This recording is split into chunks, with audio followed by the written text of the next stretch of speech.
This is KGW News at Sunrise. Within 20 seconds of going into the building, started to tell that something was not right. A suspicious smell is what led a deputy to evacuate a Willamina classroom. Shortly after that, a student and the deputy went to the hospital.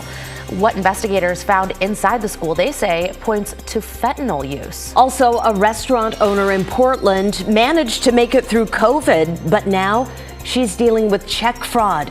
Coming up this morning, we spoke with the owner of Mother's Bistro, who's out $800 and didn't know it until the bank statements came through.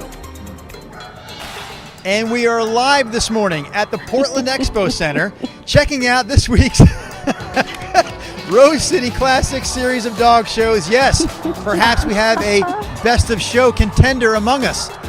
That is a winning looking dog, my friend. Thank you. But keep on with the grooming, because that can only help. We will have more on one of the biggest dog shows in the entire country coming up, guys, in just a few minutes right here on Sunrise. Look at that face. Look at the camera. The camera loves you. Oh my gosh, the face for Look at the camera. Yeah. Okay, Drew's out there live this morning. We're glad that you're here with us on this Thursday, Friday Eve, I guess. Yes. Yeah. And also later on in the show, we'll be talking about popcorn, and I can't stop talking about it because we're smelling Isn't it like National Popcorn Day? Yeah, it's National Popcorn Day. So we've got a popcorn machine in the studio this morning. Stay tuned for that. We have upped the budget to our show.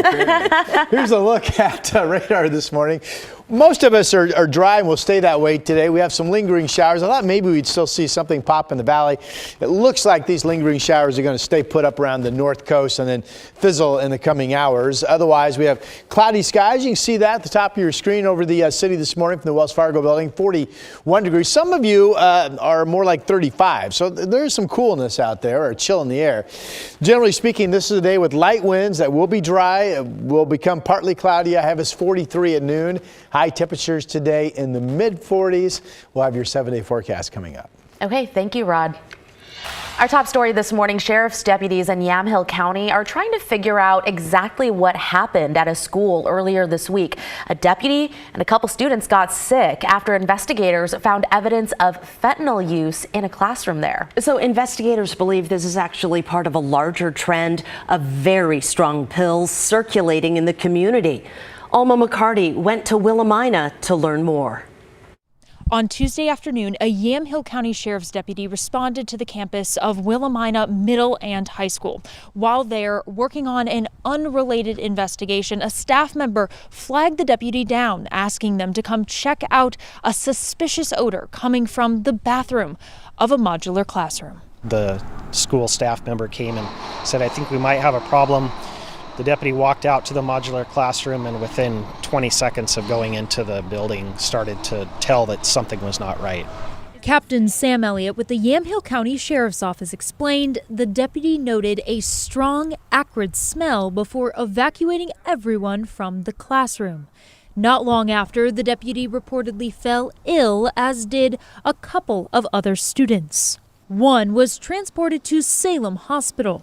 The responding deputy also received treatment in the emergency department, according to the sheriff's office. Grand Ronde Tribal Police collected evidence on scene. There were a couple of small pieces of aluminum foil that had burned residue on them that is consistent with how we see individuals smoking pills.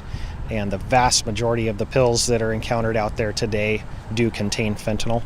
Elliott said within the last 4 days, deputies investigated fentanyl overdoses nearby, involving adults in Willamina and in Sheridan. One of those overdoses was fatal. We've seen a strong transition away from historically what was primarily methamphetamine and heroin usage in the drug community here in Yamhill County to where I would say it's almost daily we're dealing with calls involving individuals that are either under the influence or admit that they're smoking pills or using fentanyl or having overdoses. It's still not clear if fumes from burning fentanyl are what made the deputy and students sick. Concerns that popped up over the past few years of first responders overdosing on the drug from just touching a pill or powder have largely been debunked. But the danger of secondhand smoke from fentanyl is unclear, especially in an enclosed space. Public health officials in King County, Washington, recently issued an article saying the risk of fentanyl exposure through secondhand smoke was low. We've reached out to Yamhill County public health officials, but have so far not heard back. Investigators are still waiting to get the toxicology report back from tests conducted on the deputy. In Willamina, Alma McCarty, KGW News. Lawyers hired by the Oregon Firearms Federation to help block Measure 114 are now suing the Federation for thousands in unpaid legal fees. The breach of contract complaint was filed in Clackamas County Circuit Court on Monday. It claims the nonprofit gun rights group hasn't paid them more than $66,000 in legal costs. The suit says the Federation has paid $60,000, but the rest of the bill was due a month ago. Right now, Measure 114 still on hold. In early December, just a couple days before it was supposed to become a law, a district judge denied the Oregon Firearms Federation's request for a temporary restraining order. Hours later, a Harney County judge put the entire measure on hold to review a challenge to the gun reform law.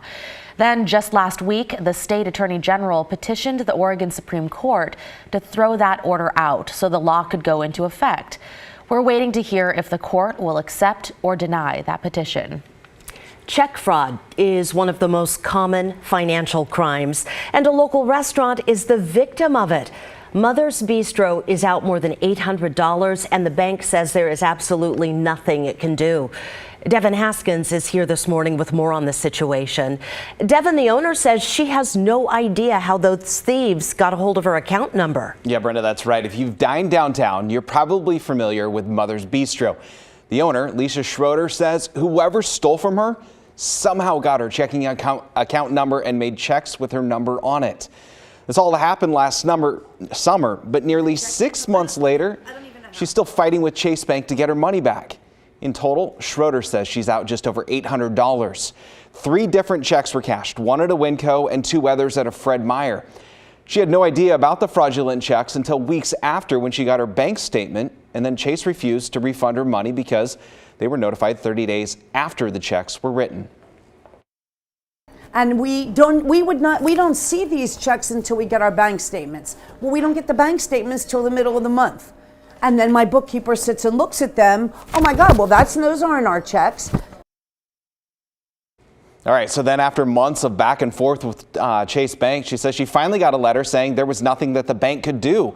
Despite that letter, she says she's not giving up, but also says she's switching banks. Christine? Okay, thank you, Devin. And I don't know if you knew this, but it is National Popcorn Day. So we asked you on Twitter, how do you like your popcorn? The choices are simply buttered, white cheddar, kettle corn, or caramel corn. Right now, it looks like, wow, the vast majority, 60% who have responded are saying kettle corn. Oh wait, it's changing right before our eyes. Wow. I know, almost 43% simply buttered and kettle corn, and then white cheddar, then caramel corn, taking up the rear. What do you guys even choose? I don't know. I love them all. It depends on my mood. I love good salty buttered popcorn. I love a sweet caramel corn. Yeah. I mean, I'll take it all, people. Thank you, Devin Haskins. These are from his house. He's got movie night with his kids and family, and so he let us borrow it. Just needs a touch of butter, don't you think? You need something. I honestly I'm not complaining because it's I free. like it. Christine likes it. She Enjoy. gives it a thumbs up. Okay. Oh my God, now I'm gonna have those little kernels. All stuck, yeah. I thought about that, but I'm taking the Just risk. kidding. Here's a look at our satellite picture this morning.